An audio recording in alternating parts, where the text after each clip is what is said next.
কলকাতার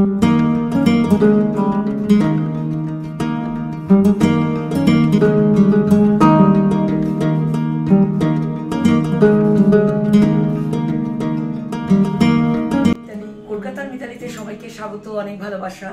আজকে এমন একটা রেসিপি দেখাবো। শুক্তো তো খেয়েছি, আমরা কাঁচকলা দিয়ে, দুধ শুক্তো, উচ্ছে দিয়ে, সমস্ত সবজি দিয়ে। আজকে আমি ট্যাংরা মাছ দিয়ে শুক্তো করবো। চলো, খুব সুন্দর মানে শুক্তোটা লাগবে করলে।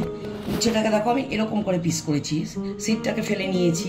আচ্ছা, আলু কেটেছি এরকম সরু সরু করে, আর ট্যাংরা মাছ নিয়েছি, নুন হলুদ দিয়ে মাখিয়ে নিয়েছি আমি ট্যাংরা মাছ কেটে, আর কাঁচা লঙ্কা নিয়েছি। আর কিচ্ছু লাগবে না, শুধু একটু রসুন থেতো করে নেবে, এই 10-12টার মতন কোয়া একটু থেতো করে নেবে, আর রাঁধুনি নেবে, আর লবণ আর হলুদ, আর কিচ্ছু লাগবে না।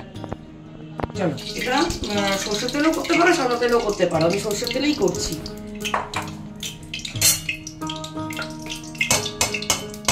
প্রথমে মাছটাকে ভেজে নেব।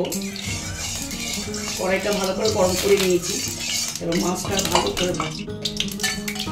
ট্যাংরা মাছ কি বলো তো, ট্যাংরা মাছ তোমরা বড়ও নিতে পারো, একটু বড় সাইজের হলে ভালো হয়। ছোটো ট্যাংরা আবার একটু টেস্ট আলাদা হয়ে যাবে। তো আমি এই সাইজের নিই।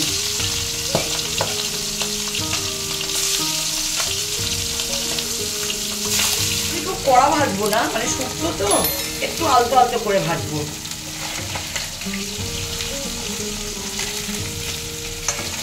মাছটা ভাজা হয়ে গেছে, আমি বেশি বড় ভাজলাম না, মাছটা তুলে নিচ্ছি। এবারে রসুন ফোড়ন দিচ্ছি। এটা খুব ভালো লাগে, রসুন আর রাঁধুনির ফ্লেভারটা তোমরা খেয়ে দেখবে, এত ভালো লাগবে। রসুনটা যাতে না পড়ে, আর রাঁধুনি আমি ধুয়ে রেখে দিয়েছি। খুব বেশি দেবো না, একটুখানি, এই হাফ চামচের মতন। আর রসুনের মধ্যে যদি রাঁধুনি দিয়ে ভাজা যায় না, ফ্লেভারটা এত ভালো হয়, তোমরা একবার করে দেখবে। গরমের দিনে না খুব ভালো লাগবে, তিতও খাওয়া হলো, উচ্ছেও খাওয়া হলো, মাছও খাওয়া হলো। এইবারে আমি উচ্ছেটাকে দেব, দিয়ে আমি লাল লাল করে ভাজবো। শুক্তোতে যেমন একটু মানে কড়া ভাজি না, আমি এটা একটু কড়া ভাজবো উচ্ছেটাকে। উচ্ছেটা লাল লাল হয়ে এসছে, এবারে আমি এর মধ্যে আলুটা দিয়ে দেবো। খুব সুন্দর একটা গন্ধ বেরিয়েছে রসুন আর রাঁধুনির।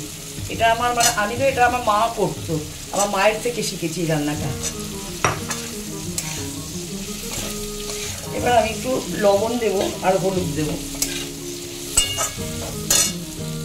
লবণ যেরকম স্বাদ অনুযায়ী তোমরা খাও সেরকম দেবে।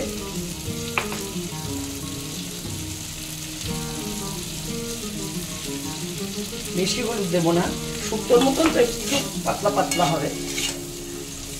দিয়ে এবার ভালো করে নিয়ে দেবো। দেখো কি সুন্দর আমার ভাজা ভাজা হয়ে গেছে, আলুটা গলে এসছে, করলাটা গলে এসছে, দেখো কি সুন্দর হয়েছে। এইবারে আমি একটু জল দেবো।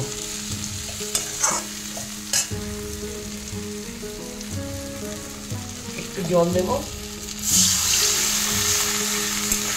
খুব বেশি জল হবে না, যাতে ভাত দিয়ে খাওয়া যায়।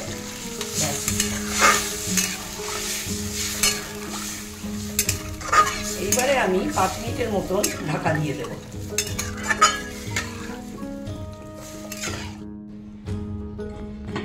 ঢাকনাটা দিয়ে দিলাম, 5 মিনিটের মতন সিদ্ধ হবে। এরপর ফিরে এলাম, ঢাকনা তুলে দেখছি। এবারে দেখুন টকবক করে ফুটছে, আর আলুটাও গলে গেছে, করলাটাও গলে গেছে।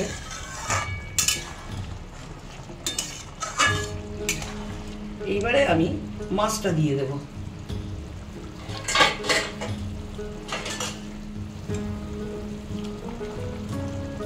গ্যাসের ফ্লেমটা আমি আস্তে করে দেব, আর মাছগুলো দিয়ে ভালো করে নাড়াচাড়া করব। কাঁচা লঙ্কা দেবো একটু, যে যেরকম ঝাল খাও। আমি এই 2-3টে কাঁচা লঙ্কা দিয়ে দিলাম, আর বেশি ঝাল হলে ভালো লাগবে না। দেখো এই আমার তৈরি হয়ে গেল উচ্ছে ট্যাংরার শুক্তো। ফুটেছে দেখো। গরমের দিনে আমি যে রেসিপিটা বানিয়েছি, ট্যাংরা দিয়ে, উচ্ছে দিয়ে, আলু দিয়ে, রাঁধুনি ফোড়ন, রসুন দিয়ে, দিয়ে এটা খেয়ে দেখবে। আর একটু পাতলা পাতলা ঝোল করেছি, গরম ভাতে খুব ভালো লাগবে। এটা তোমরা বাড়িতে বানিয়ে খেয়ে আমাকে কমেন্টসে জানাবে। আর কি, আর আমি এখানেই শেষ করছি। আবার একটা নতুন রেসিপি নিয়ে আবার চলে আসবো তোমাদের কাছে।